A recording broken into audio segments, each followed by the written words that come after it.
हे भाई, ऐ साधक, ये समझ ले कि तेरा मन बहुत धोखेबाज है।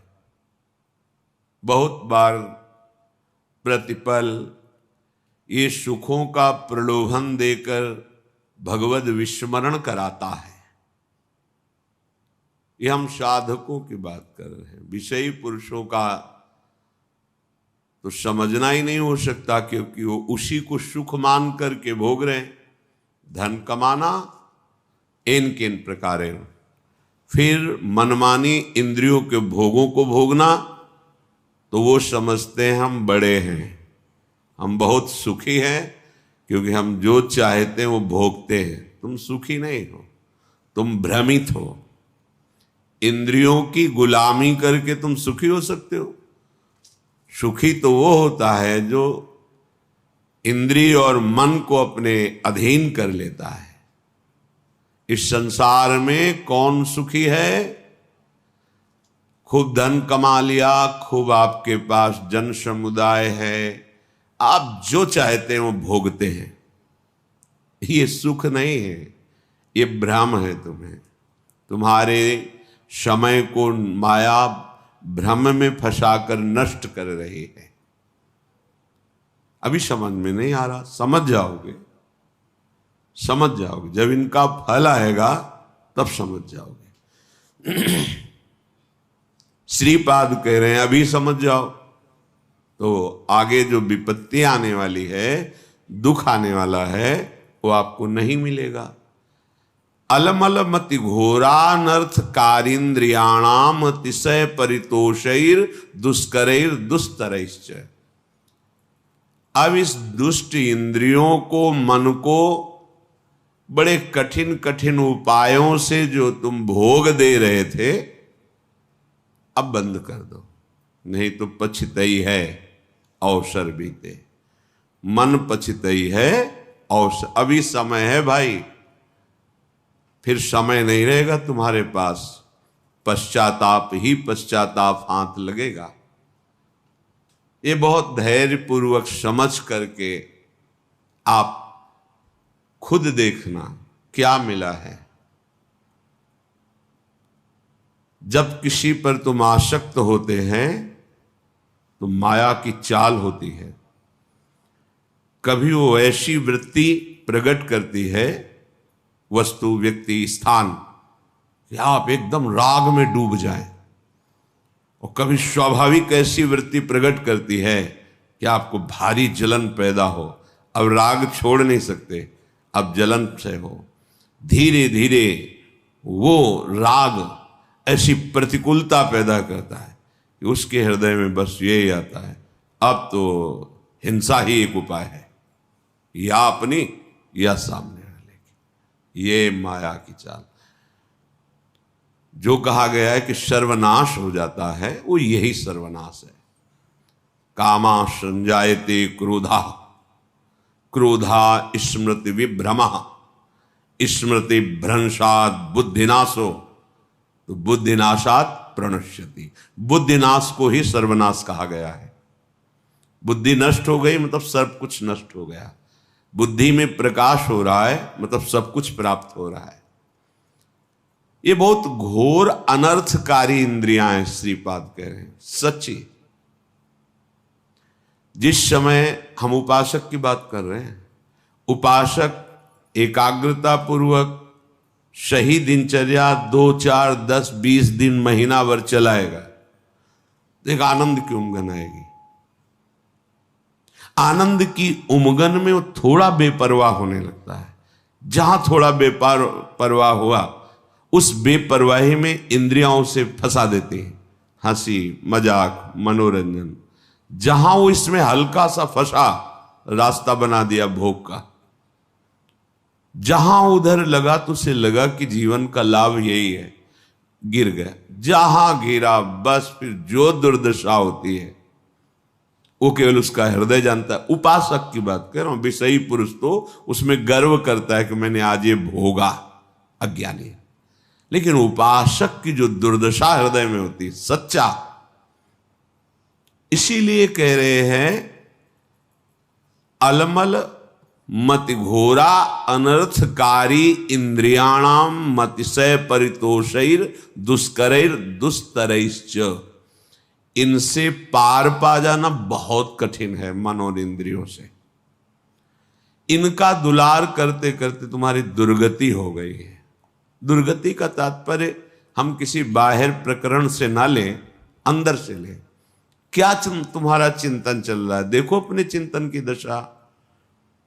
कोई व्यक्ति होगा, कोई वस्तु होगा, कोई स्थान होगा, या राग में चिंतन हो रहा अनुकूल, या द्वेष में प्रतिकूल, जलते रहो। इस पावन समय को नष्ट करते रहो। यही नष्ट कर, यही दुर्दशा है। बोले भोगोगे तुम्हारी दुर्दशा होगी, तो तुम दुर्दशा को ले जाते हो केवल शरीर में कि कोई अंग भंग हो जाएगा। नहीं, वासनाओं की भीड़ जमा हो जाएगी, बुद्धि निर्णय करने में असमर्थ हो जाएगी, तुम शोक चिंता इन दुखों से व्याप्त हो जाओगे, विषाद से ग्रस्त हो जाओगे। कोई रास्ता ही नहीं मिलता। ध्यान रखना, भगवत शास्त्र विरुद्ध आचरण करने वाले को शांति का कोई रास्ता ही नहीं मिलता। ये विषय बड़े बड़े ज्ञानियों के भी चित्त का अपहरण कर लेते हैं, बोधवानों का नहीं। बोध शब्द अलग है, ज्ञानी शब्द अलग है। जो ज्ञान हुआ उसका परिणाम है इंद्रियों पर विजय। श्रद्धावान को ज्ञान प्राप्त होता है और ज्ञान प्राप्त उपासक अपनी इंद्रियों पर विजय प्राप्त करता है। फिर जो बोध होता है वो परम शांति मचिरेणाधिगच्छति, वो परम शांति को प्राप्त होता है। पहले तो मानो ये बात कि तुम्हारा मन और इंद्रियां अनर्थकारी हैं। अब इंद्रियों को दुलार करना बंद करो। ये घोर अनर्थ पैदा कर देती है, घोर अनर्थ। वर्षों लगता है इंद्रियों को कब्जे करने में। कुसंग में कुछ मिनट में वर्षों के द्वारा शासन में लाई गई इंद्रियां एकदम फ्री हो जाती है। वर्षों की कमाई एक मिनट में गमाई। बहुत बड़ी चाल है इन इंद्रियों की। साधक उन्हीं इंद्रियों से खुशी चाहता है, आनंद चाहता है। वो देखकर मनोरंजन करके समझता है मैं बहुत विद्वान हूं, बहुत ज्ञानी हूं, बहुत चतुर हूं, हमारी कोई बात जानता। अरे किसी के जानने की जरूरत नहीं, तुम ही जान जाओगे। रोगे कोई आंसू पोंछने वाला नहीं मिलेगा। हमारी ये बातें कड़वी जरूर लगेंगी लेकिन बहुत मीठा फल देने वाली। यद तग्रे विषम्यु परिणामे अमृतोपमम। ये बातें सुनने में तुम्हें विष जैसा लगेगा, परिणाम में अमृत मिलेगा। विषय भोग प्रलोभन की बातें अमृत जैसी पहले सुनने में लगती, परिणाम बहुत भारी विषवत होता है। विदधदिव सशोको एन केनापि देह स्थित मधिवश वृंदारण्य में कांतरत्या। अब इन इंद्रियों को दुलार करने का प्रयोजन छोड़ो। पहले निश्चय करो शास्त्र सम्मत विषय सेवन करेंगे, अन्यथा नहीं। तो जो जहां है शास्त्रा अधिकारानुसार भगवत समर्पित विषय, यही सबसे बड़ा बंधन है। यही बंधन जिसे आप सुख समझते हैं ना, यही सुख भाव से इस ज्ञान समुद्र जीव को बांध लिया माया ने, जिसका कभी भी बंधन नहीं हो सकता।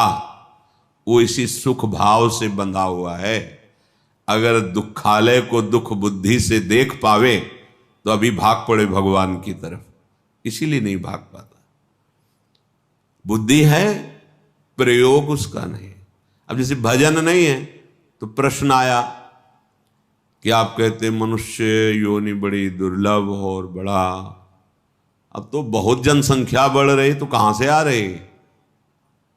तो आप जगह एक बीता देखो खोद करके, इतनी दीमक है, इतने जीव हैं कि एक जिला में जितने मनुष्य हैं उतनी हाथ दो हाथ में दीमक निकल आएगी। अब वो जब आदमी बनेंगे तब तुम्हें ज्ञान है, अनंत ब्रह्मांड है, कौन से जीव की कहां गति कैसे भेजी जा रही। कलयुग को महर्षियों ने प्रणाम किया है, ब्रह्म ऋषियों ने प्रणाम किया है।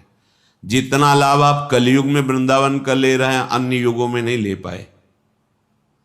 जितनी जल्दी भगवत प्राप्ति कलयुग में होती अन्य युगों में नहीं होती। 10-10 हजार वर्ष तपस्या करके जो फल प्राप्त अन्य युगों में करते थे, दाहिने पैर के अंगूठे के बल खड़े होकर दोनों हाथ उठाकर आकाश दृष्टि करके मंत्र जप कर रहे हैं, जल में खड़े होके 24 घंटे नाम कीर्तन में वो फल प्राप्त हो जाएगा। जो 10,000 वर्ष तपस्या, कलयुग बहुत प्रणाम करने योग्य है। पर आप भगवद विमुख हो जाओगे तो भ्रष्ट कर देगा, नष्ट कर देगा। तो क्या और युगों में ऐसे आचरण वाले व्यक्ति नहीं थे क्या? कम थे। ऐसे ही भगवद आचरण वाले क्या कलयुग में नहीं है क्या? कम है। बहुतायत है अधर्माचरण करने की प्रवृत्ति, बहुतायत है इसकी। अब आपको अंदर से सोचना है कि मेरा प्रयोजन इंद्रियों का दुलार करना नहीं है। अभी ठीक होने लगेगा, पर ये सोचना आचरण में उतारना होना चाहिए। नहीं सोचते तो बोलते रहते हैं वैसा नहीं करेंगे, पर वो कसम और नियम 1 मिनट लगता है तोड़ने में। इसके बाद फिर रो बैठ के क्या हो गया, ऐसा मैंने क्यों किया। फिर भी ठीक नहीं होगा, फिर 2-4-6 दिन फिर वहीं पहुंच जाओगे, फिर निराश हो जाओगे। अब तो हम चलने लायक ही नहीं भगवत मार्ग में। इसलिए प्रार्थना है, अलमल मति घोरानर्थ कारेन्द्रियाण मतिशय परितोषैर दुष्करैर दुस्तरैश्च। अब इंद्रियों के परितोष वाली बातें छोड़ो, अब इंद्रियों का पोषण मत करो। जो धर्म विरुद्ध भोग चाहती, जलना ही पड़ेगा। जलना, जलन शब्द याद कर लो। ये जलन तभी होती है जैसे कोई भी साधक विचलित है, मेरा मन नहीं लग रहा, मुझे बहुत परेशानी हो रही, ऐसा वैसा गलत कर रहे हो, जांच लो, जांच लो। गलत चिंतन है, गलत आचरण है, नहीं तो अभी प्रारंभ में ही मस्ती प्रारंभ हो जाएगी। वो एक अध्यात्म की जो जलन पाप नष्ट करने वाली, वो मन बुद्धि चित्त इनको शीतलता प्रदान करती है। ये जागतिक जो जलन है, ये आपका आचरण गलत है कहीं, नहीं तो उसी मार्ग में चले हुए पथिक है। वो एक आध्यात्मिक जलन होती है। कैसे विकार दूर हो, ऐसा वो विक्षिप्त नहीं होता, प्रवीण होता चला जाता है। कैसे का उसको उत्तर मिलेगा, क्योंकि सही मार्ग में चल रहा है। जब आप गलत कर रहे हो, गलत संग कर रहे हो, गलत आचरण कर रहे हो, शास्त्र विरुद्ध वार्ता कर रहे हो, शास्त्र विरुद्ध चिंतन कर रहे हो, तब तुम्हें वो विक्षेप प्राप्त होगा, जिसके लिए तुम पागलपन प्रकट करते हो कि अब मुझसे सहा नहीं जा रहा, रहा नहीं जा रहा, क्योंकि आग बढ़ा दी तुमने, उसको फूस दे दिया, घास फूस जमा कर दी, अब ज्वाला बढ़ रही है, तुम्हारी गलती। जब हम गुरुजनों की शरण में हैं, प्रभु की शरण में, तो मुझे कल्याण की भी परवाह नहीं, तो चिंता किस बात की। मेरा मन, मेरा तन, मेरे प्राण आराध्य देव गुरुदेव को समर्पित है, देख लेंगे वो, संभाल लेंगे वो, बेपरवाह होकर राधा राधा राधा। कहां समझ में आ रहा है? नहीं, इंद्रिय और मन की बात समझ में आ रही है, क्योंकि वो बहुत मुझे सुख देते हैं। स्पष्ट समझ लीजिए, गुरुजनों की बात और शास्त्र की बात इसलिए समझ में नहीं आती, ये पराये हैं।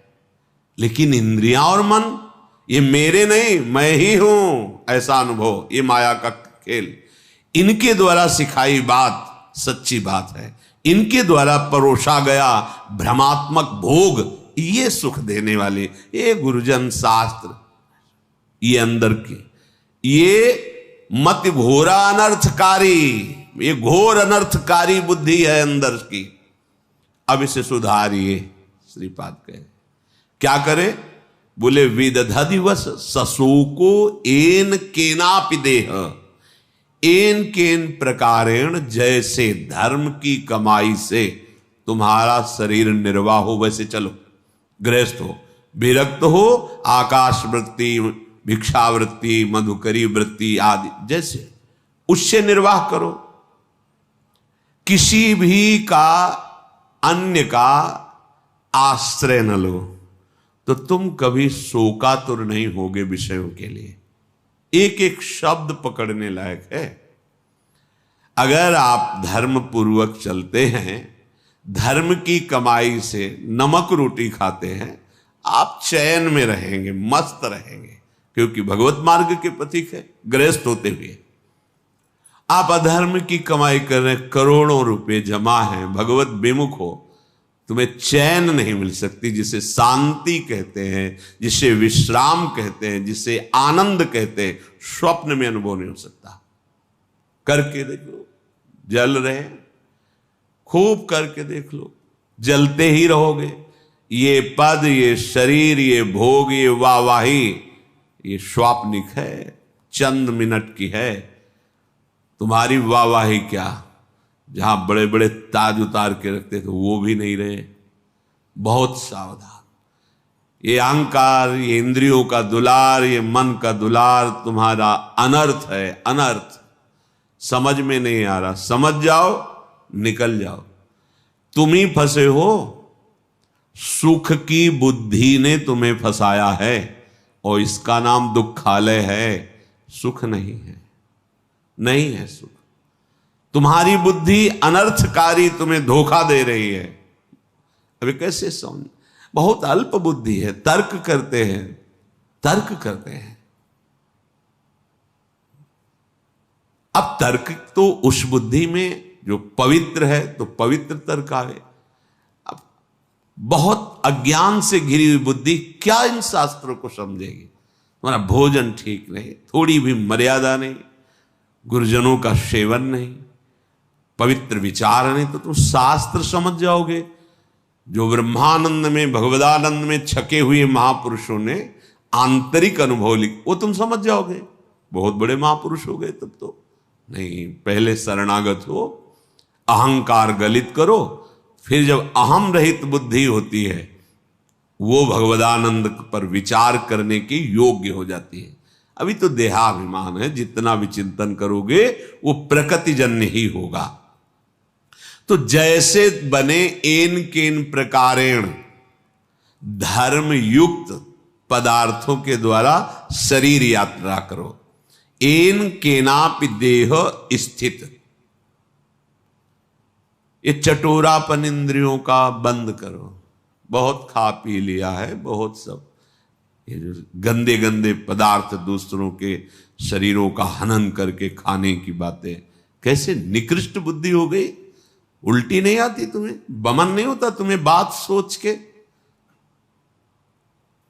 पर बुद्धि है, देखो अनर्थकारी बुद्धि है। अरे बहुत बलिष्ठ कर देता है, खाओ बस, विजय प्राप्त कर लोगे। किस पर, किस पर विजय? इंद्रियों के गुलाम होते जा रहे हो, मन के गुलाम होते जा रहे हो, विषयों की अधीनता बढ़ रही है। तुम स्वतंत्र कहां हो रहे हो, तुम विजयी कहां हो रहे हो? तुम तो हारते चले जा रहे हो। भला कहीं अपवित्र पदार्थ पाकर तुम्हारी बुद्धि प्रवीण होगी, ठीक से निर्णय कर पाएगी?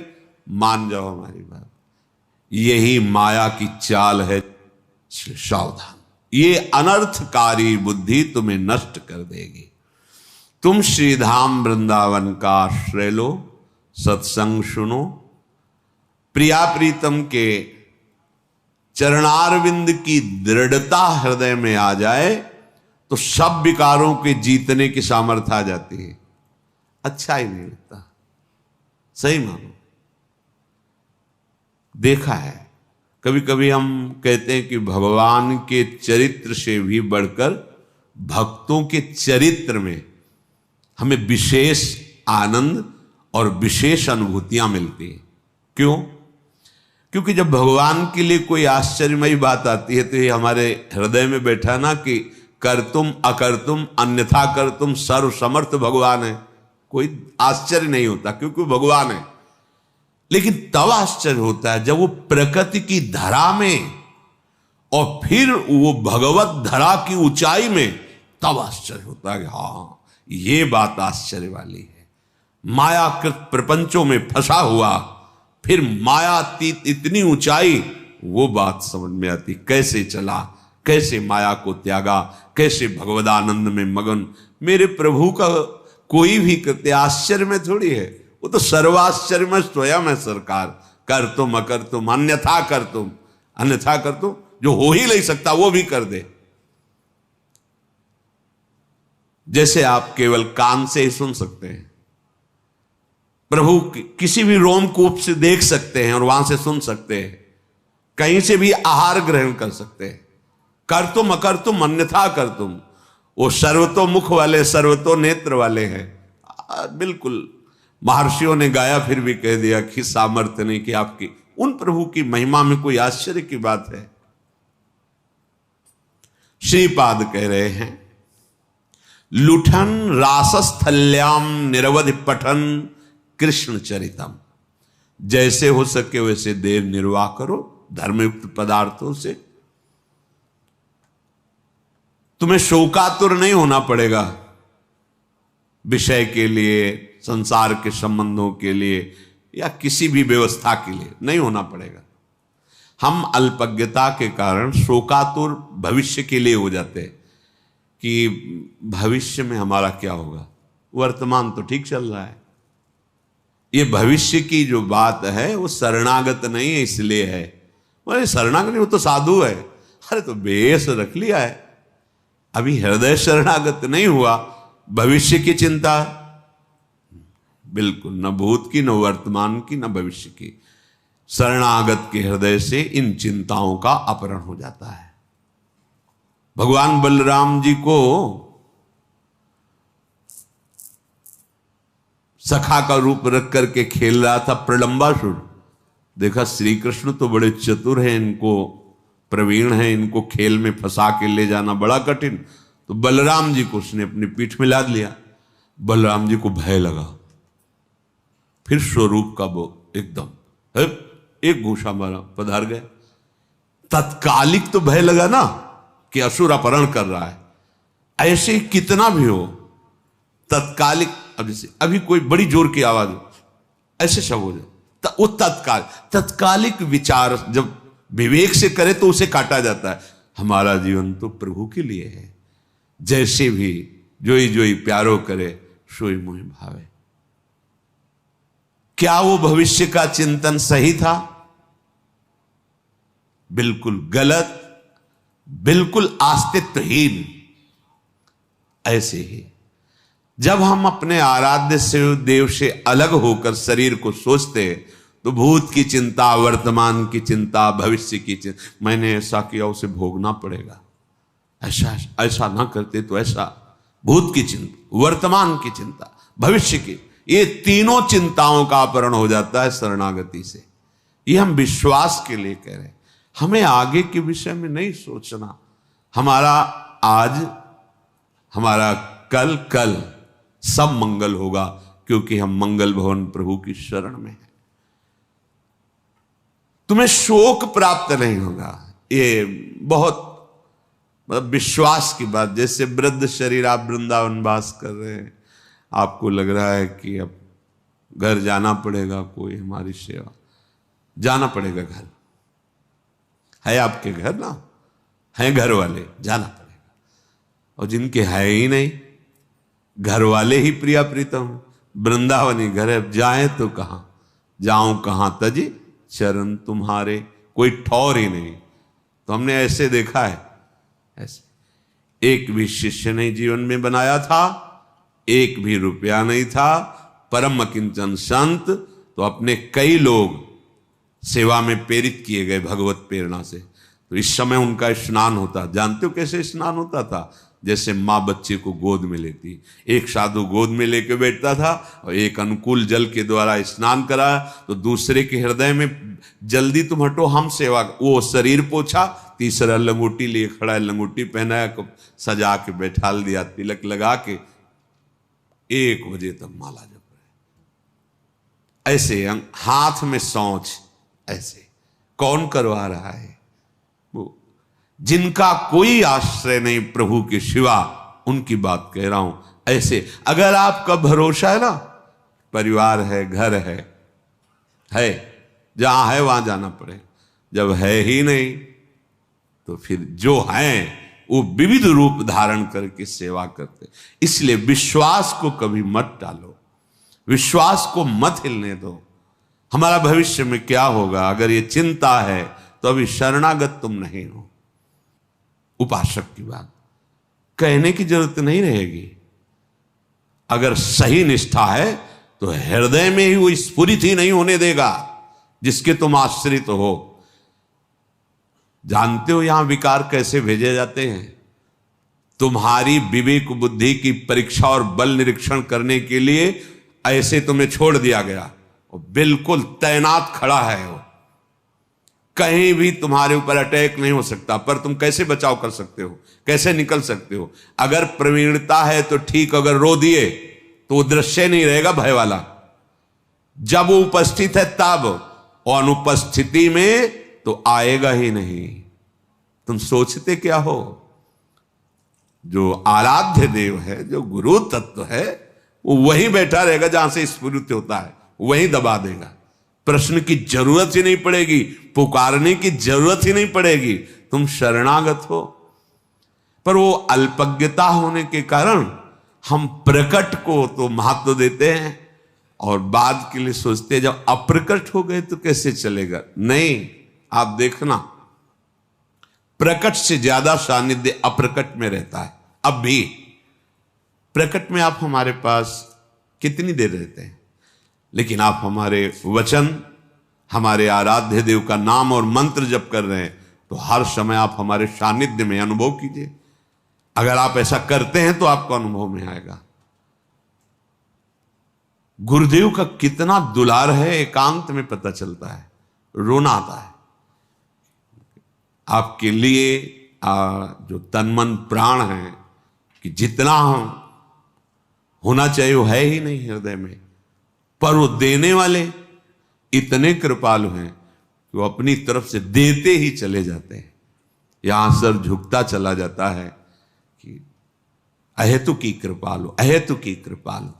प्रगट सानिध्य और अप्रकट सानिध्य, इन दोनों में अगर देखा जाए तो अप्रकट सानिध्य में विशेष कृपा का अनुभव है, क्योंकि उनके वचन, उनका चिंतन, उनके द्वारा दिया हुआ नाम मंत्र हर समय उनके सानिध्य का अनुभव कराता है।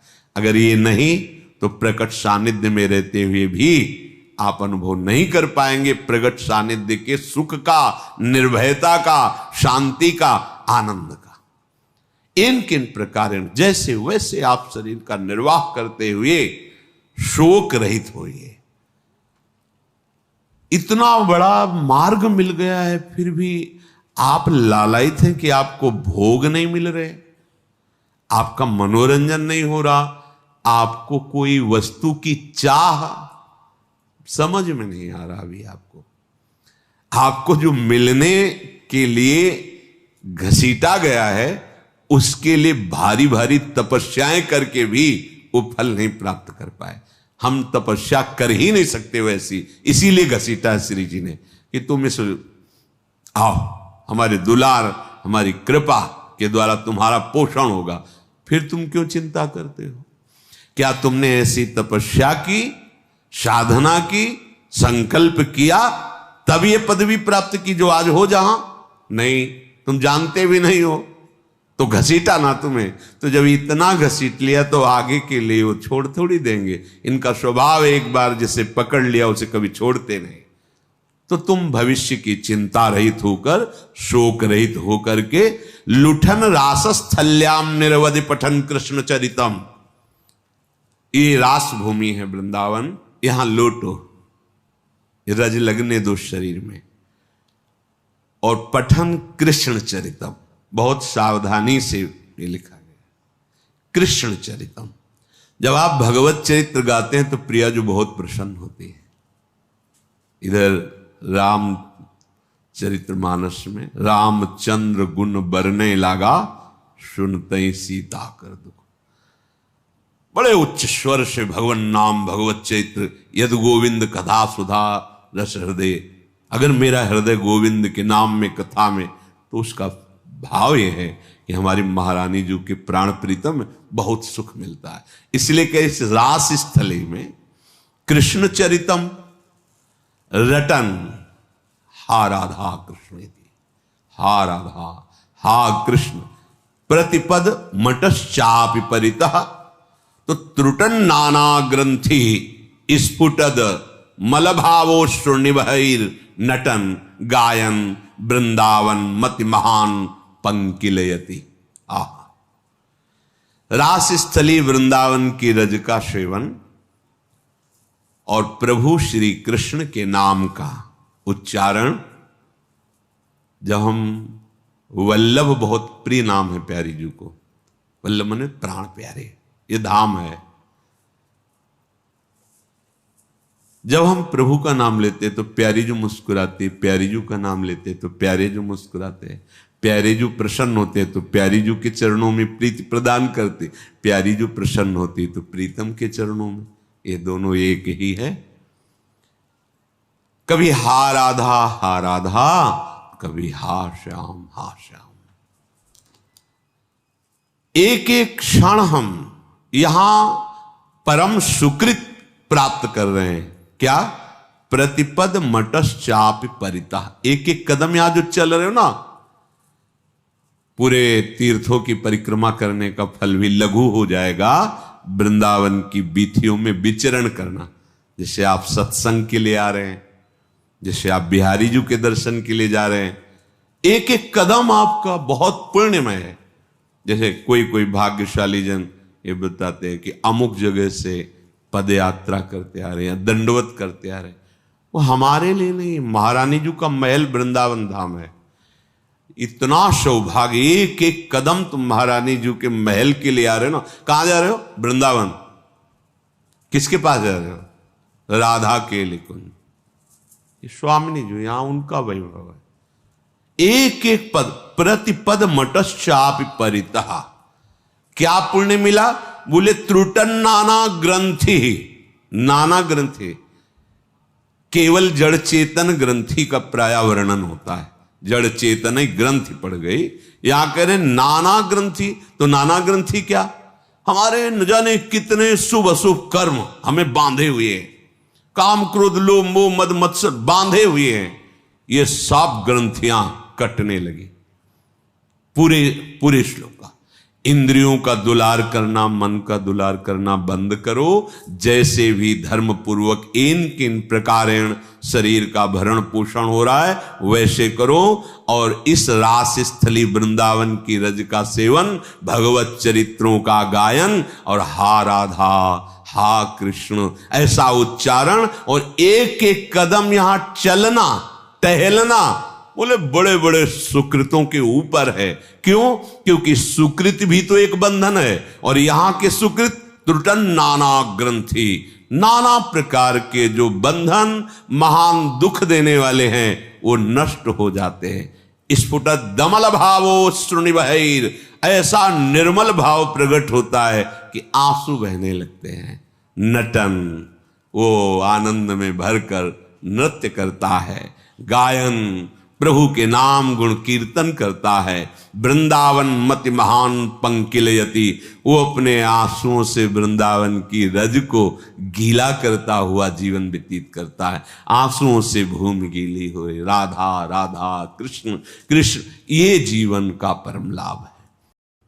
अगर आपको अध्यात्म की ऊंचाई पर चढ़ना है तो एक शब्द याद कर लीजिए, सहनशीलता, तितिक्षा। इसको सदैव जीवन में, एक श्लोक गंगा किनारे हमें जीने की सामर्थ्य देता था। जब कभी हमें प्रतिकूलता दुख प्राय मिलते ही थे तो ये श्लोक, यम ही न व्यथ्यन्ते ते पुरुषम पुरुषर्षभ सम दुखा सुखाधीरम स्व अमृतत्वाय कल्पते। वो अमृत पद का अधिकारी हो जाता है जो आए हुए सारी व्यथाओं को दुखों को मौन होकर सह लेता है। वो भगवान को प्राप्त होता है। जहां कोई कष्ट होता, बस यम ही न व्यथ्यन्ते ते पुरुषम पुरुषर्षभ सम दुखा सुखाधीरम स्वमृतत्वाय कल्पते। हमें सहना है, हमें भगवत प्राप्ति करनी। अरे छोड़ो, इसने मारा, इसका कर्म जाने, सहो, चलो आगे, चलो आगे बढ़ो। भूख प्यास गर्मी सर्दी मान अपमान दुख सुख, ये सब इस मार्ग के यात्री को मिलते ही है। और जो इसको सह गया वो जगत पावन करने वाला महात्मा बन जाता है। वो मम भक्ति युक्तो भुवनम पुनातु, लोक के लोक को पावन कर सकता है जो भगवान के चरणारविंद में अपने चित्त को अर्पित कर दिया। इसलिए दुख ही हृदयत, चाहे जितना दुख पड़े प्यारे, किसी से मत कहो, किसी से मत, चुपचाप मौन होके सह जाओ। तुम्हारा स्वामी विधान करके तुम्हें दुख भेजा है तो बहुत बड़ा उसमें कोई सुख है। वो मंगल भवन है, तुम्हारा मंगल होने नहीं दे सकता। दिखाई दे सकता है कि अब अमंगल हो गया हमारा, अमुक अमुक अमुक, कुछ नहीं। धैर्य पूर्वक अपने मार्ग में सीधे चलते रहो। उसका विधान आया है, वो दुखद हो या सुखद, सुखद है तो हर्षित मत हो, दुखद है तो शोकित मत हो, आगे बढ़ो। देखो ये अध्यात्म है, ये कमर कस लो कि इस जन्म में मुझे इस भव समुद्र से पार होना ही है। ये जो कमजोर दिल के होते हैं ना, अनुकूलता जहां मिली तो बोले जब से हमने भक्ति शुरू की सब काम चकाचक बन रहे। ये भक्ति का फल नहीं है, भूल मत करना। ये तुम्हारे सुकृत चल रहे हैं इसलिए है। और जिस दिन दुष्कृत का फल आएगा उस दिन भक्ति करते हुए भी कदम रखना मुश्किल हो जाएगा, पग पग पर तुम्हें दुख मिलेगा। ये सिद्धांत को समझ लीजिए तो कभी आप निराश नहीं होंगे, शूरवीर होकर आगे बढ़ते रहेंगे। जो हमारी भक्ति ये नई फसल है, और इस फसल की जो आनंद वृत्ति है वो भगवदानंद है, ज्ञानानंद है, अखंडानंद है, प्रेमानंद है। वो ये भोगानंद नहीं है, विषयानंद नहीं कि भगवान की बड़ी कृपा जो चाह वो भोग मिल गए। ये सुकृतों के फल है। ये सुकृत और दुष्कृत दोनों को यही नष्ट कर दो और निकल चलो भगवान की परम धाम में, जहां नित्य सेवा सुख का आनंद सहचरियां ले रही है। श्रीपाद कह रहे संतर्जयस ताड़यन, कोई मुझे बहुत डांटे भर्त्सना करे और ताड़यन पिटाई भी कर दे, मुझे कुछ कभी शिकायत नहीं करनी प्रभु से।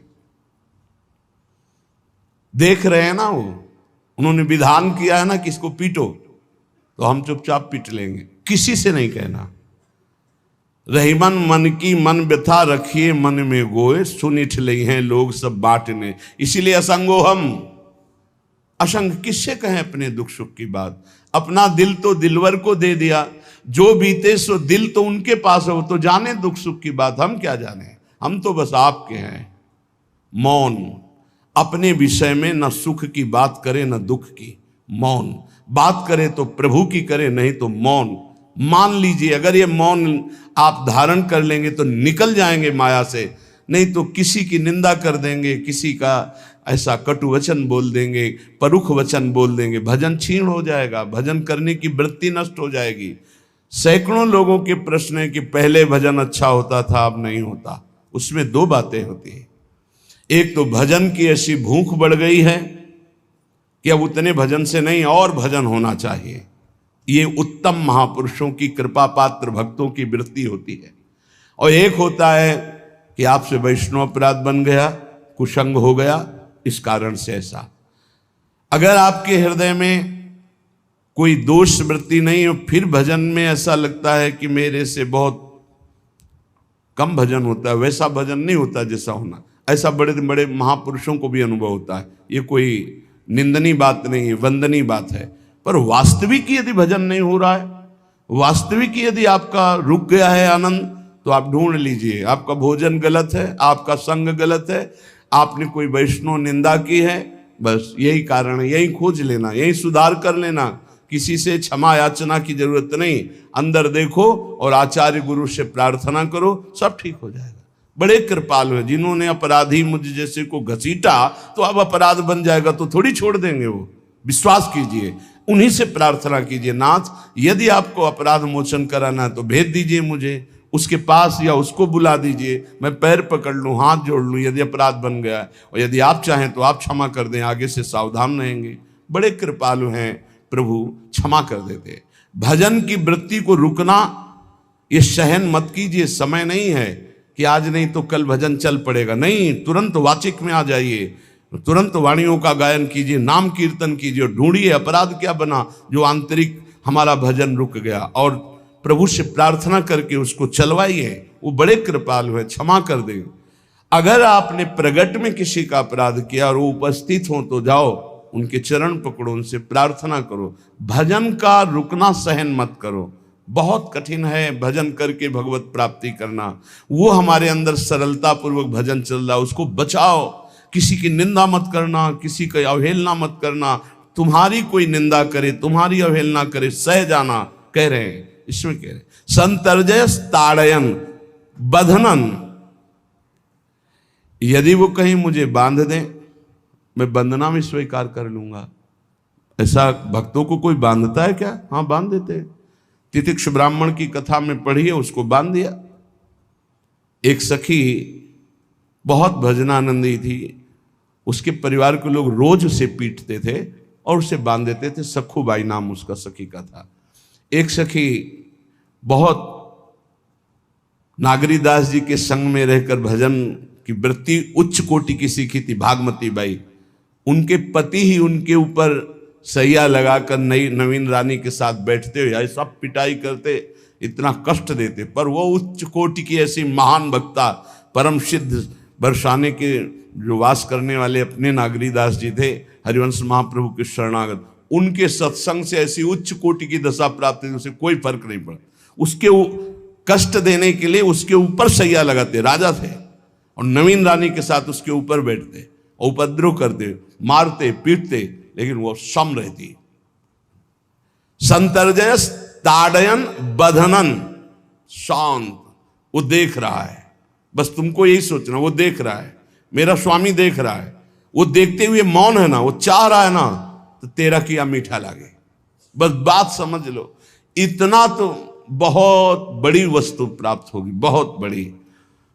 एक मिट्टी जब कुम्हार को अर्पित हो जाती है तो पीट पीट कर एक छोटा राई भर भी दाना नहीं रहने देता, क्योंकि राई भर भी अगर दाना रहा वहीं से मटकी फूट जाएगी। राई भर भी अहंकार रहा वहीं से भक्ति रस निकल जाएगा।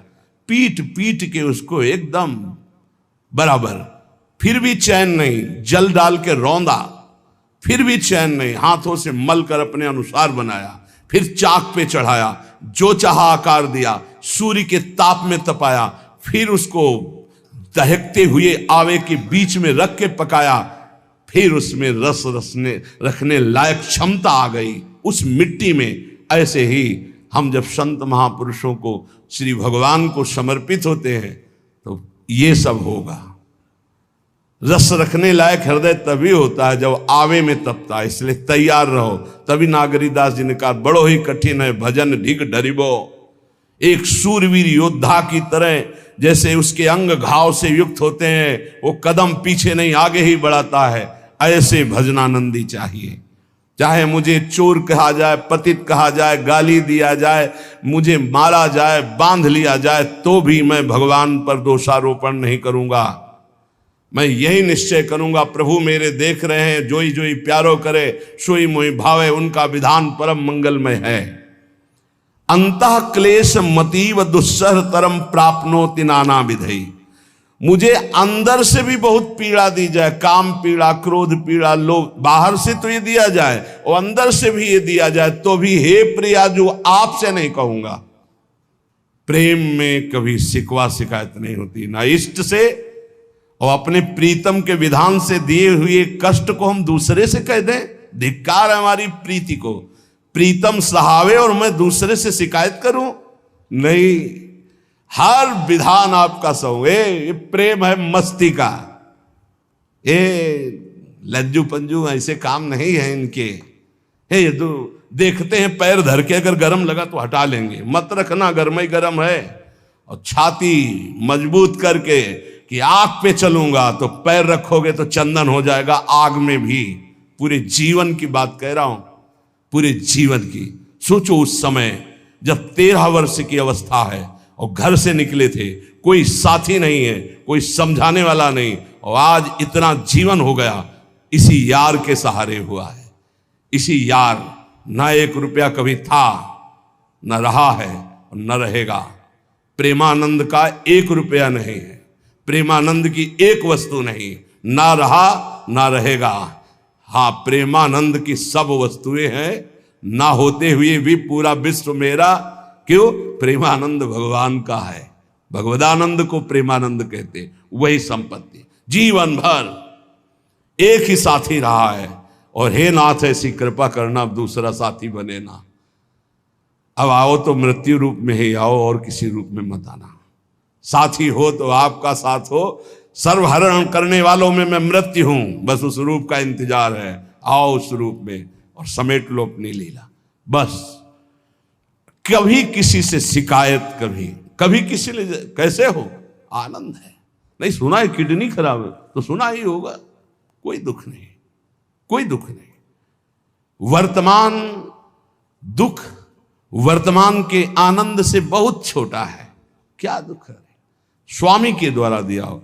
ये आप हमारी प्रार्थना मान लीजिए, इस मार्ग में चलने पर जो दुख मिले कभी किसी से कहना नहीं, नहीं तो प्रीति में कलंक लग जाएगा, वो तुम्हें प्रभु से हटा देगा।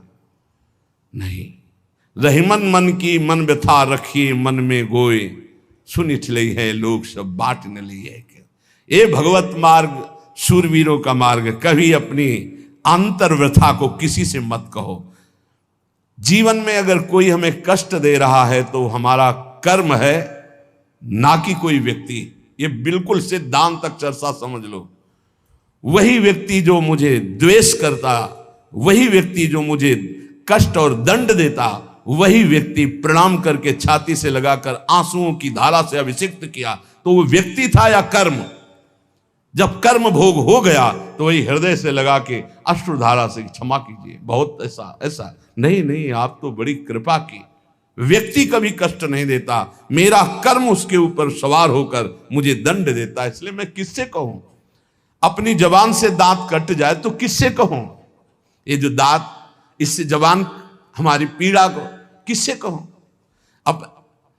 अपने हाथ से चोट लग जाए किसको कहूं? ऐसे सब आत्मस्वरूप हैं, हमारा कर्म ही उनके ऊपर सवार होकर हमें दंड दे रहा है। इसलिए भाई श्रीपाद का सिद्धांत जो कह रहे कि अगर भगवत प्रेम प्राप्त करना है तो मुंह बंद। 22 बाजार में कोड़े मारे गए, एक बार भी श्री कृष्ण से नहीं कहा।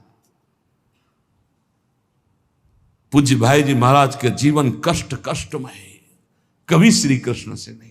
बाबा नहीं सह पाए, बाबा ने श्री कृष्ण से कहा, श्री कृष्ण चंद्रजू से, ये क्या है, इतना कष्ट क्यों दे रहे हो उनके शरीर को? तो मुस्कुरा दिए, बोले मैं नहीं दे रहा हूं, ये तुम्हारे कर्म का फल भाई जी भोग रहे हैं। ऐसा? बोले हाँ। सीधे अस्पताल गए, भाई जी से कहा ये आप हमारा प्रारब्ध क्यों भोग रहे हैं? तो कहा आज ये कौन सा खेल रच रहे हो बाबा, क्या बात कर रहे हो? जीव का अपना कर्म भोगना होता है या किसी और का निजीकृत कर्म भोग? तो उनका आप हमको बहका नहीं सकते, हमें परम तत्व से पता चला है कि आप हमारे कर्म। तो हंस दिए भाई जी और बोले देखो हमें कोई फर्क नहीं पड़ता, आपको फर्क पड़ जाता। आप चढ़ो, जिस साधना की चढ़ाई पर चढ़ रहे हो चढ़ो, मंगलमय श्री कृष्ण तुम्हारी यात्रा को पूर्ण करें। हम तो अस्पताल में पड़े पड़े प्रिया प्रीतम के साथ खेल रहे हैं, कोई फर्क नहीं पड़ रहा। ये बड़े महापुरुषों ने अपने कष्ट की तो बात जाने दो, दूसरों के कष्टों को लेकर भोगाए। हम जरा सा कष्ट आ जाए तो बोले हमारी अंदर श्रद्धा थी अब खत्म हो रही क्योंकि कष्ट आने लगा। उसमें भगवान का क्या दोष है? वो तो बड़े कृपालु हैं कि ऐसे पापात्मा होने पर भी मुझे महात्माओं का संग दिया, धाम का वास दे रहे, नाम जपवा रहे हैं। अब हमारे पूर्व प्रारब्ध हमें कष्ट दे रहे हैं, इस समय भी वो हमें दुलार कर रहे हैं। जीव समझता नहीं, केवल दोषारोपण भगवान और भगवत मार्ग पर कर देता है। इसलिए उपासक को अंतः क्लेशमति व दुस्सहतरम, ये जो आप काम क्रोध से जल रहे हो ना, ये तपस्या है, इसका बहुत बड़ा लाभ मिलेगा। और अगर भोग रहे हो ना, गिर रहे हो, पतित हो रहे हो,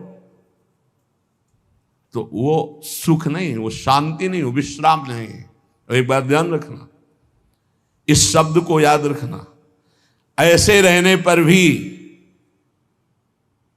हमारे द्वारा जो भी, वो हमारे स्वामी ऐसे लेते हैं, जन अवगुण प्रभु मान न काऊ, दीन बंधु अति मृदुल स्वभाव। कल शाम के पूज्य परमहंस राम मंगल दास जी की वाणी का चिंतन हो रहा था, उसमें कह रहे कि जो 30 मिनट भगवान नाम कीर्तन कर लेता, मेरी बात पर विश्वास रखना हो, उसको भगवत प्राप्ति होगी।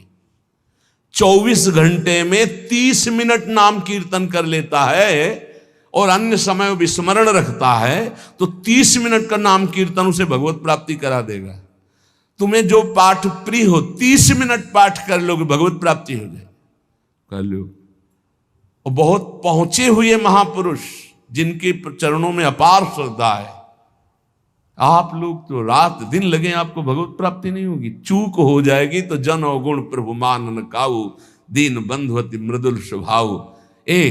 अग्नि की ज्वाला के समीप रुई का पहाड़ कितनी देर टिकेगा, कितनी देर टिकेगा, उसके ताप में झुलस जाएगा। ये अग्नि की ज्वाला है भगवान नाम कीर्तन, भगवत यश गुणगान। तो जैसे किसी को लगे कि वो नाम जब भी करता है वो रुचि पूर्वक पाप करता है, असंभव। नाम जापक रुचि पूर्वक पाप कर ही नहीं सकता, उसका हृदय जलेगा पक्का। आप जप करके देख लीजिए, आप जप कीजिए नाम, और फिर आपसे पाप जब बनेगा तो आप फिर हालत अपनी देख लीजिएगा, बार बार हृदय जलेगा, नहीं नहीं नहीं।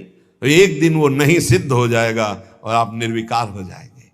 इसलिए अंतः क्लेश, अगर बुद्धि मति वो अति अंदर क्लेश आ रहा है, कभी काम आ रहा है, कभी क्रोध आ रहा है, कभी लोभ आ रहा है, कभी मोह आ रहा है, ये आता रहेगा जब तक भगवत साक्षात्कार नहीं होगा। ऐसा मत समझो कि 2-4 महीने जप करेंगे तो हम सिद्ध हो जाएंगे, ये आता रहेगा।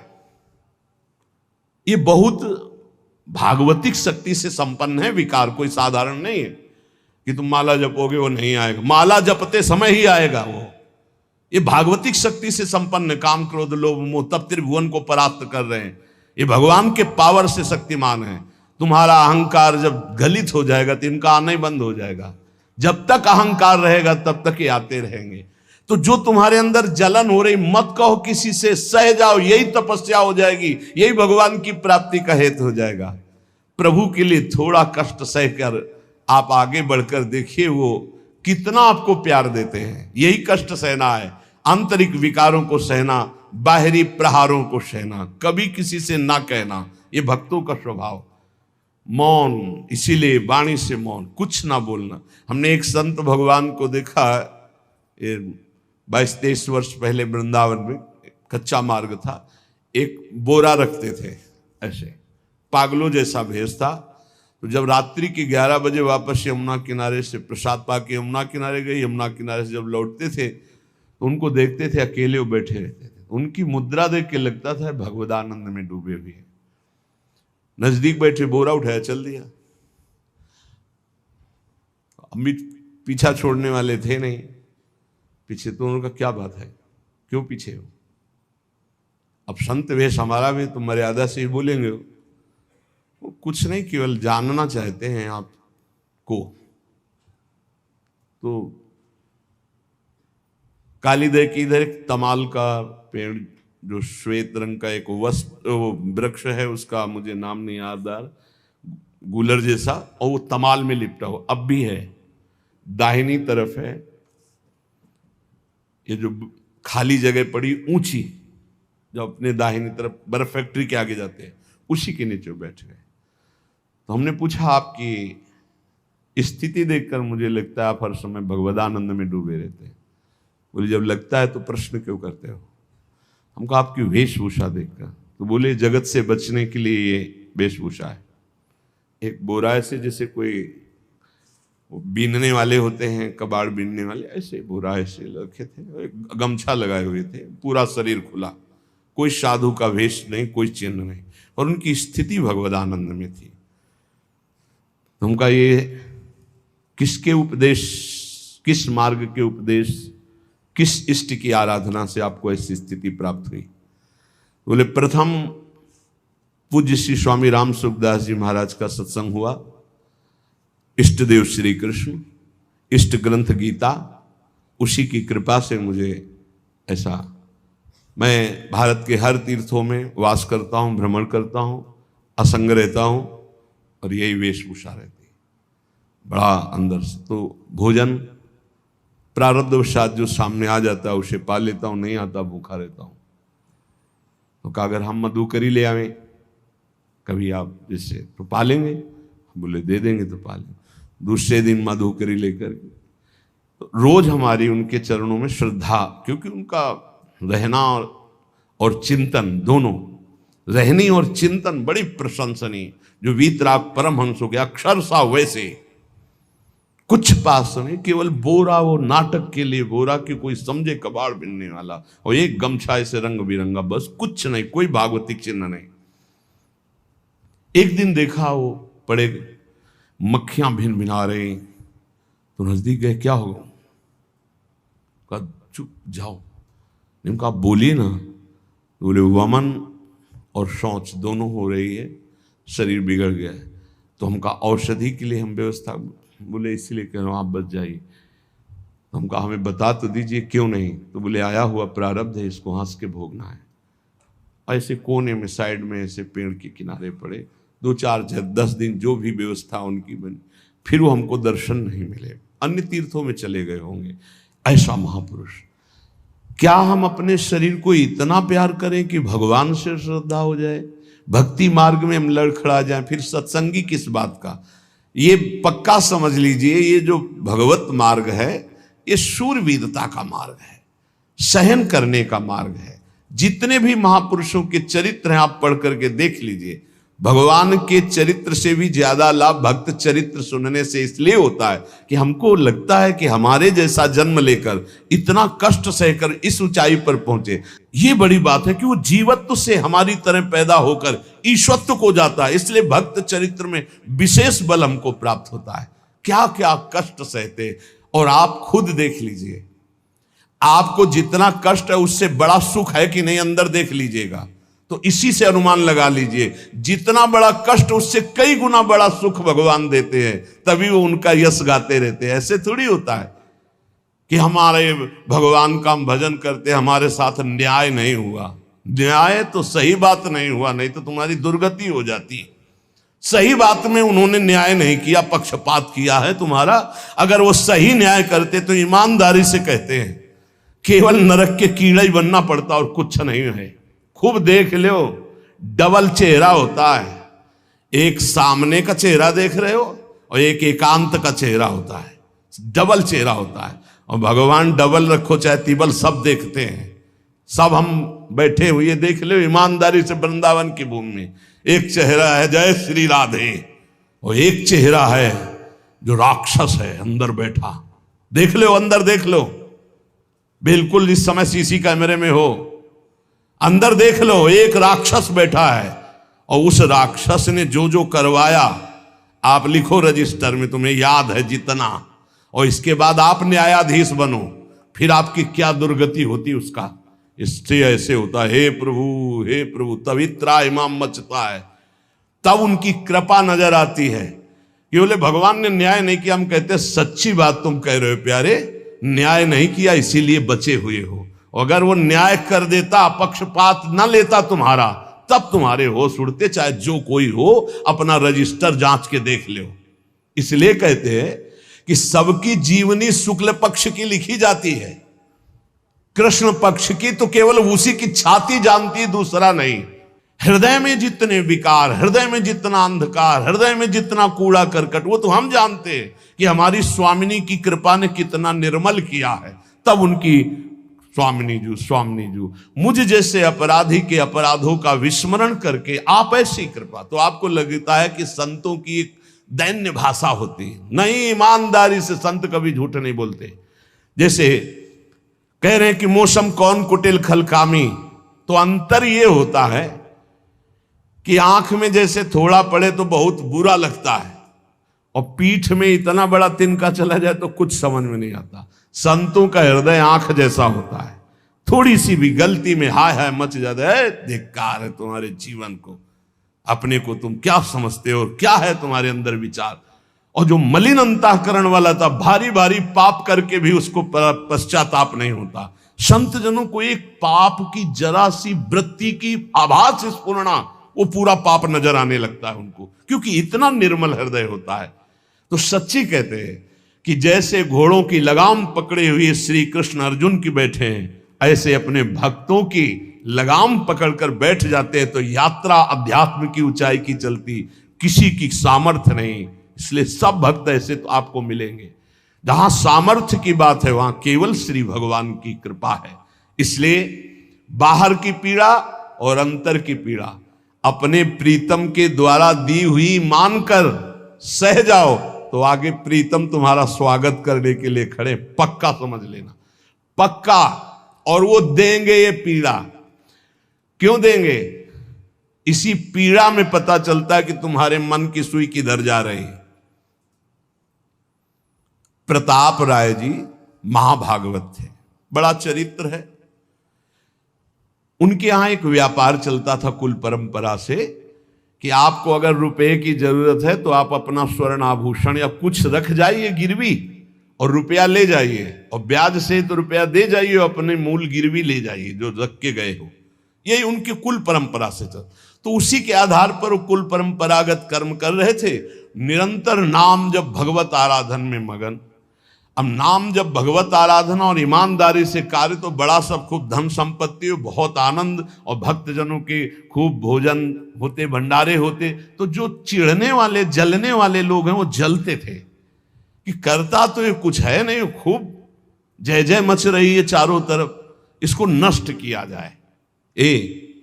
ये किसने बीज बोया? अरे बोले दुष्ट स्वभाव ने। नहीं नहीं नहीं नहीं, भगवान ने। किनको हुस्काया? डंडे को। क्यों? अब झंडा फहराओ मेरे भक्त के यश का। उनके हृदय में जलन हुई। वहां का काजी और मिल गए 3 लोग और उन्होंने कहा कि इसको नष्ट किया जाए। बोले बस आप सहयोग दो, नष्ट तो पक्का। बोले कैसे? बोले प्लान तो सब हमारा बन गया है। अब झोली में कंकड़ भरे। प्रताप राय जी बेटी का ब्याह है, 10,000 मुद्रा चाहिए। बोले गिरवी? बोले है स्वर्ण मुद्राएं। अब वो इतने ईमानदार विश्वास, बोले बॉक्स रखा रहता है उसी में रख दो, दस्तखत करो, 10,000 रुपये लो, ब्याज से दे जाना, अपना ले जाना। थोड़ी देर बाद दूसरा आया ऐसे, फिर तीसरा आया, वो तो उनका व्यापारी था। 5 दिन बाद वापस आया और काम बन गया, ब्याज सहित ये रुपये लो, हमारा आभूषण वापस करो। बोले जहां रख गए थे वैसे उठा लो। बाक्स से उठाया ऐसे। अरे देखो कितना नाटक करता है, माला जपता है, भगत बनता है, हमारे स्वर्ण आभूषण हटाकर कंकड़ पत्थर भर दिए। अब लोग तो आश्चर्यचकित हो रहे थे कि ये भगत जी तो ऐसे है नहीं। इतने में दूसरा आया, उसने भी वही नाटक शुरू। तीसरा आया, उस अब तो पक्का हो गया कि पाखंड करता है। लोगों की श्रद्धा को कपूर कहा गया है। कपूर ऐसे बाहर रखो ना तो उड़ जाता है ना, ऐसे ही श्रद्धा है। अगर उसको आप मजबूती, विश्वास की मजबूती में नहीं रखोगे तो श्रद्धा उड़ जाएगी। अब तो सब कहने लगे कि प्रताप राय तो बहुत ही पाखंडी निकला। अब हाहाकार मच गया। इसके बाद काजी, वो तो सब मिले हुए थे, काजी ने बादशाह के सामने बात पेश की। काजी के इशारे से बादशाह ने हुक्म दिया इनको बंदी बना लिया जाए, सारी संपत्ति जब्त कर ली जाए। अब राज सैनिक बंदी बना लिए प्रताप राय जी को, सारी संपत्ति जब्त होने लगी। तो उन्होंने अपनी पत्नी से इशारे से कहा ठाकुर जी लो और भाग जाओ अपने मायके, ठाकुर जी को बचाओ। ऐसी स्थिति में याद क्या है? ठाकुर जी को बचाओ, उनका भोग राग चलता रहेगा, हम तो जेल में कष्ट भोग लेंगे। ऐसा ही हुआ। वो पीछे की खिड़की से अपने ठाकुर जी को लेके सब तहस नहस हो गया। म्लेच्छ सेना साहब नष्ट भ्रष्ट कर दिया, बंदी बनाया, उनको ले गए, जेल में डाल दिया। कुछ लोगों ने कहा कि महाराज अभी ठाकुर जी अष्ट धातु के हैं, बहुत महंगे हैं, उनकी पत्नी इसीलिए लेके भाग गई है। मायके से पत्नी को भी बंदी बनाया, ठाकुर जी को भी संपत्ति के रूप में जब्त किया, और जहां संपत्ति थी वहां गोदाम में ठाकुर जी को ऐसे जिससे संपत्ति डाल दी वैसे डाल दी। जब पत्नी नजदीक हथकड़ी बेड़ियों के सहित, और वो तब एकांत जब हुए तो उनका प्रभु आज तक मैंने कभी आपसे मांगा नहीं और कोई शिकायत नहीं की, बस एक कष्ट है इस समय कि आपको गोदाम में डाल दिया गया है। हम प्राणों से अधिक आपको प्यार करते हैं और आपको भोग नहीं लगेगा, आपकी सेवा नहीं होगी, ये हम बर्दाश्त नहीं करेंगे। प्रभु कुछ उपाय करो जिससे आपकी सेवा, अगर हमें ये पता भी चल जाएगा कि आपको भोग लग रहा है तो आजीवन हम पति पत्नी को जेल में रखो, मुझे कोई कष्ट नहीं। प्रभु ये सब कुछ हुआ, मुझे कोई कष्ट नहीं, आपको भोग नहीं लगेगा, इस बात से मैं जीवित नहीं रह पाऊंगा। भगवान देर थोड़ी लगी युगल सरकार गलवैया दिए हुए, इस स्थिति में भी तुम्हें मेरी चिंता है? तुम्हें अपने अपमान की, अपनी संपत्ति जब्त की, अपने जेल की, दुख की कोई चिंता नहीं, मेरी चिंता है। वही साक्षात्कार हुआ। अब तत्काल, अब वो तो चाबी बदलने वाले हैं ना, ज्ञानी मूढ़ न कोय, जस जय का रघुपत करे तस ताही क्षण होए, बोले भियस महेश तब ज्ञानी मूढ़ न कोय। उस वहां का जमींदार जो था उसने कहा ऐसा हो ही नहीं सकता, यह सब गलत है, पाखंड रचा गया है प्रताप राय जी के प्रति। बादशाह के सामने विरोध प्रकट कर दिया, नहीं सही जानकारी जांच हो। बादशाह ने उन तीनों को बुलाया और कहा फांसी पे चढ़ा देंगे यदि सही नहीं बोलोगे। सही सही बोल दिया कि उसमें हम सोना तो रखा ही नहीं था, कंकड़ रखे थे। काजी की ये सब बात थी। काजी को दंड दिया गया, तीनों को बंदी बना लिया गया, प्रताप राय जी को पूरा नुकसान सहित सब अर्थ दिया गया और बड़ा सम्मान किया गया। फिर जीवन, ये घटनाएं भक्तों के जीवन में आती है किस लिए? भगवत साक्षात्कार कराने। भगवत साक्षात्कार जेल में प्रताप राय और उनकी पत्नी को हुआ। इसलिए उपासक को कितनी भी परिस्थिति कष्ट की आवे, वो तुम्हारे आनंद का वर्धन करने वाले बनेगी, विश्वास रख लीजिए। बस किसी से सहयोग मत मांगना और किसी को अपनी बात मत कहना। प्रताप राय जी ने किसी से भी नहीं कहा, कुछ भी नहीं बोले, केवल प्रभु से कहा कि आपकी सेवा अगर हमको कान में सुनने को मिल जाएगी कि आपका भोग लग रहा है तो मुझे कोई कष्ट नहीं होगा, लेकिन ये मैं नहीं सह पाऊंगा कि आप गोदाम में ऐसे, क्योंकि मैं जीवन भर आपको दुलार करता रहा हूं प्रभु। अब वही भगवत साक्षात। तुम्हारी सुई कहां जाती है? मन की। कष्ट की स्थिति में कोई मित्र, कोई रिश्ते नातेदार, कोई पावर काम आता है या भगवान की तरफ जा? अगर भगवान की तरफ तो जीत गए, और अगर संसार की तरफ ऐसे भी मिलने, आप बिल्कुल फोन कर देना, हम तुम्हें अमर कर देंगे, नहीं फाड़ के फोन नंबर फेंक देना कि हम रखेंगे भी नहीं ऐसा नंबर। जब कोई नंबर नहीं होता तब हरि का नंबर लगता है। जिसके पास किसी का फोन नंबर नहीं होता उसका हरि का नंबर लगता है। ध्यान दे दो, कलयुग है इसीलिए सबके पास नंबर भेज दिया है। सबके पास नंबर है क्योंकि हरि से फोन नहीं कर सकते। हरि का फोन जानते हो कैसा होता है? जब आर्थ होकर अनाथ भाव से असरण कोई नहीं मेरा, तब हा नाथ, वो फोन नंबर। भाव से मुझको पुकारे तो भाव से बेड़ा पार है, भाव पूरित टेर ही करती मुझे लाचार है। भाव बिना भगवान आवाजें नहीं सुनते, भाव सुनी पुकार भगवान नहीं सुनते। भाव कब आता है? बाजार में थोड़ी मिलता है। किसी से हमारा संबंध नहीं। ये जीतना है तो ये बातें पकड़ लो सत्संग की। कोई विपत्ति दुख आने पर अगर किसी का नंबर आपको याद आवे कि अगर हमें विपत्ति आएगी तो कौन सा नंबर याद आएगा? बोले अमुक का, उसको डिलीट कर दो। नहीं, अमुक का नंबर नहीं रखेंगे हम, श्री जी का। श्री जी का नंबर क्या है बताया तुम्हें? क्या है? बस कोई नंबर नहीं तो श्री जी का नंबर। हे लाडली, हे प्रिया जी, कोई है ही नहीं। अब अपना कोई है ही नहीं तो कौन है? सच्ची बताते हैं, एकदम नंबर। 1 घंटी में फोन उठा लिया जाता है, 1 घंटी। गजेंद्र ने जब देखा कि कोई मेरा सहयोगी नहीं, हारी री नहीं पहुंच पाया, काम हो गया। हरि पूरा नहीं कर पाए, काम हो गए। गोविंद यही प्रकट हो गए, वस्त्रावतार। ये नंबर है हरि का।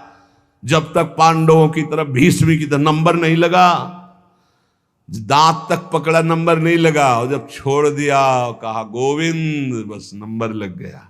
ये है भगवान को पुकारना, ये है भगवान तक आवाज पहुंचाना। कोई हमारा नहीं, यही तो हमारी साधना है।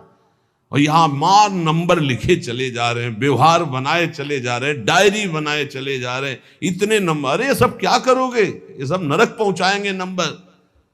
एक केवल हो हरि शरणम, बस सब काम बन जाएंगे। बोले नहीं, सहयोग होता है। इससे क्या सहयोग होता है? अगर बात बिगड़ जाए तो अंग रक्षक ही सूट कर देता है। और कौन? अंग रक्षक ही सूट कर देता है। अगर वो चाबी बदल जाए ना तो रक्षक ही भक्षक बन जाता है। किससे रक्षा चाहते हो? जो काल का भी शासन करने वाला है उससे रक्षा चाहो। देखो सच्ची बात, ये केवल प्रवचन नहीं कर रहे, हृदय की बात कह रहे। मान लीजिए मेरे प्रभु ऐसे है, कोई महान नहीं है, वो जिसको महान करते हैं वही महान हो जाता है प्यारे। ऐसे हाथ हटा ले तो सब हान ही हान है, कोई महान ही नहीं है, महान नहीं। वो हटा ले तो बस उन्हीं से महान है, सच्ची कहते हैं उन्हीं से बहाल है। दबी बात खुल जाए तो असलियत समझ में आ जाए, और वो जानते हैं, और वो जानते हुए हमें नमस्कार करवा रहे, प्रणाम करवा रहे, भोजन दिला। अरे जय बोलो उनकी। हमारे साथ भगवान ने क्या किया? अरे तुमने भगवान के साथ क्या किया? कितनी कृपा की भगवान ने। इतने अपराध का दंड जानते क्या होता है? पूरा जीवन बर्बाद हो जाए।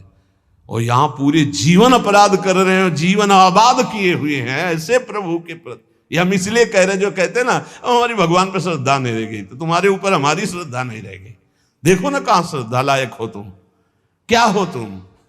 ये हम असलियत कह रहे हैं। ऊपर से चिकना चुपड़ा, अंदर से सब गंदा होता है। भगवान बचावे, नहीं तो मना खष्टान इंद्रियाणी प्रकृति स्थान कर सती। दुर्गति वाले काम होते हैं, दुर्गति वाले। आप जो भी देख रहे हो केवल कृपा देख रहे हो। अगर वो कृपा हट जाए तो कुछ नहीं देखने लायक किसी में भी। जहां कहीं कुछ भी है वो मति की रति गति भूति भलाई। जब जेहि जतन जहां जेहि पाई। सो जानो सत्संग प्रभाव। लोक कहूं वेद न आन उपाऊ। इसीलिए हम कहते हैं ये मत कहो मुझे भगवान पे श्रद्धा नहीं रह गई। भगवान की इतनी कृपा है, हम कैसे तुम्हें बताएं। कृपा ही कृपा है कि वो न्याय ठीक से नहीं करते। किनके साथ? एक बार जो कह दे राधा, एक बार हरि, एक बार कृष्ण, तो पक्षपात ले लेते हैं। अगर पक्षपात ना लेते और ठीक से न्याय करते तो करोड़ों कल्प रो नरक मिलता, फिर भी उद्धार नहीं होता। इसे आचरण सबके अंदर है, देख लो। 15 मिनट के अपराध से जीवन भर आपको भारत की जेल में सड़ना पड़ेगा। वो ऐसे कितने अपराध हैं उनका जिनको तुम इस कानून से अनुमान लगा सकते हो। वैसे कितने अपराध किए, लेकिन स्वामी ने कभी एक चाटा नहीं लगने दिया और निकाल करके आपको परम पद की तरफ ले जा रहे। कृपा नहीं दिखाई दे रही? तुम सत्संग, नाम जप, भगवत यश गायन, भगवत लीला, भगवत धाम, ये तुम्हारी साधना का फल है क्या? ये कृपा का फल है। तुम अपने को देखो और कृपा को देखो तो यही बलिहारी जाएगी कि जासु कृपा नहीं कृपा आघाती। जिनकी कृपा कृपा करने से आघाती ही नहीं है। इसलिए अंतः क्लेशमति व दुस्सहतरम प्राप्नोति नाना विधि। नाना विधान से यदि अंतर बाहर कष्ट मिले तो चुपचाप सह जाना। राधा राधा राधा, आगे बढ़ोगे तो भगवत प्राप्ति हो जाएगी।